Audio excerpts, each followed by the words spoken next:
Assalamu alaikum. This is Faiz Mahmood with another lecture of passive voice of tenses. This is the second lecture of this series. In the previous lecture, we have learned the basic rules of making passive voice of an active sentences.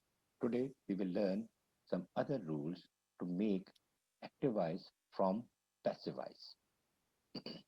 Let's start the second lecture where we will learn something more about passive voice. In some cases, we find two objects in a sentence. One is a direct object and the other is indirect object.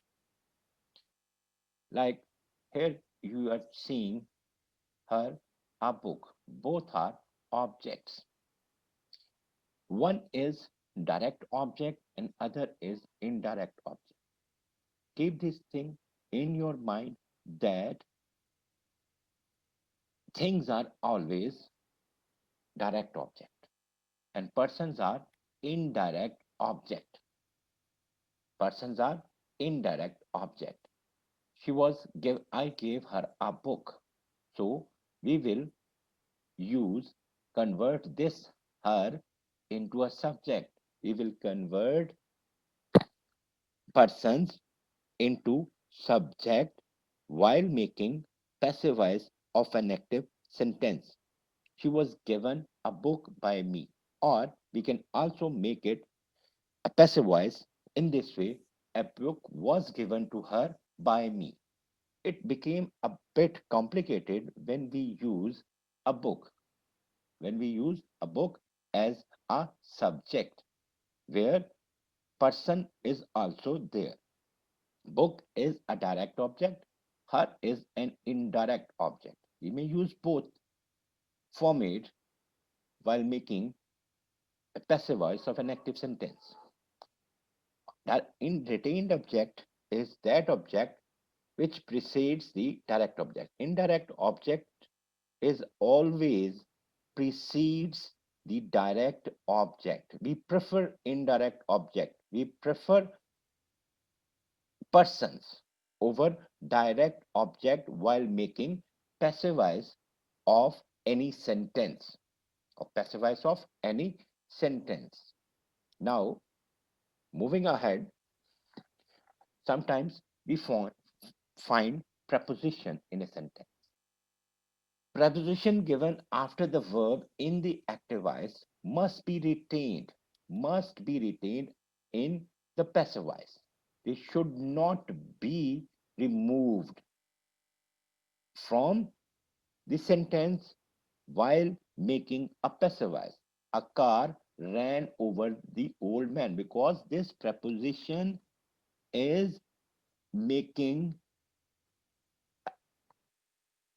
is giving you a sense in the sentence ran over, crushed. It means crushed. So if you delete this over in the sentence while making passive voice, the meaning of the sentence will not remain the same as it was in the active voice. The old man was run over, and you will not separate this preposition from its verb, run over by a car. Everyone hankers after riches. Hankers after. Riches are hankered after. You will use this preposition with the verb as it is used in the active voice. You would not think over the matter. The matter would not be thought over. Think over.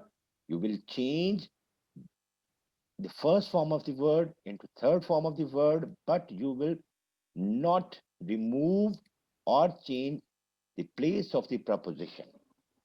It will come along with the subject with which along with the verb with which it is used in the active voice.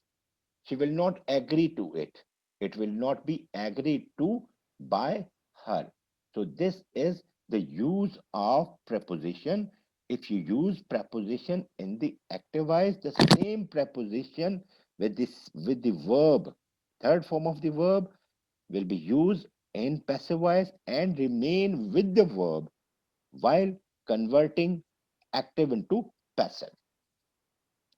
Moving ahead, we will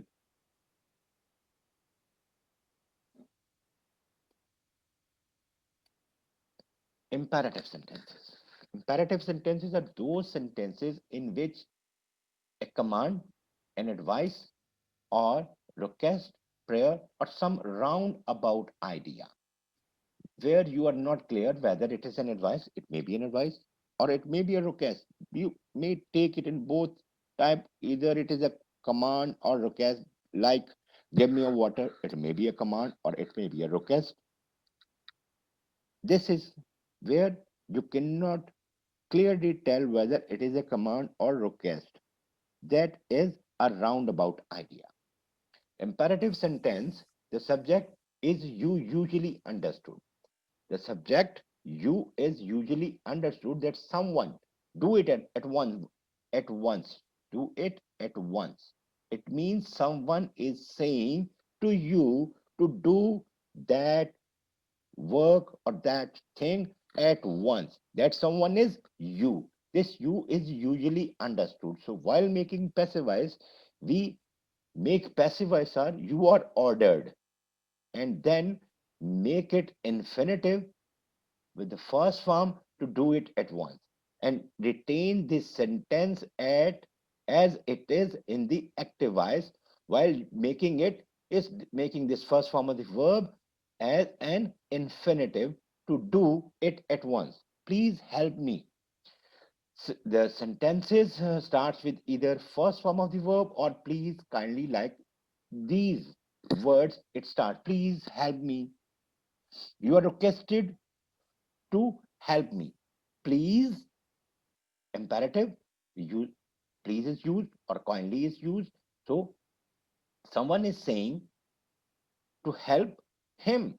This someone is you. So we make passive voice from this you are requested and make this first form of the verb as infinitive. Value your time. You are advised to value your time. This is how we make passive voice of imperative sentences where subject is absent, but subject is absent in the sentence. It is obvious from the structure of the sentence that someone is asking you to do something, whether it is a prayer, request, command, advice, or some roundabout idea where you can mix that it may be an advice or it may be a command. Moving ahead, we will see imperative sentences, negative plus roundabout idea. Do not smoke. It may be an advice or it may be an order. So we see that this is a roundabout idea and it is negative. When you are confronted with these kind of sentence which are negative, same rule applies here. You are advised not to smoke. You are requested not to smoke. We use not and in infinitive of this first form of the verb, we make it infinitive. Light the lamp. Light the lamp. In this kind of sentences, we use let the lamp be lighted. Be, we use be to make this light into third form of the verb. Water the plants. Let the plants be watered. We use be to make this water into water, third form of the word. Here, water is a verb. Water here is not a noun. Post the letter. Let the letter be post. You may also make this passive voice like this. You are ordered to post the letter. Like in the previous sentences, we see that we use you are, which is who is asking us something. Who is asking us something? We use that word. Moving ahead. Thank you very much. In the next lecture, We will also see other kinds of passive voice and the rules which we use to make them passive voice from an active voice. Thank you very much for watching. Don't forget to subscribe to my YouTube channel. Thank you very much.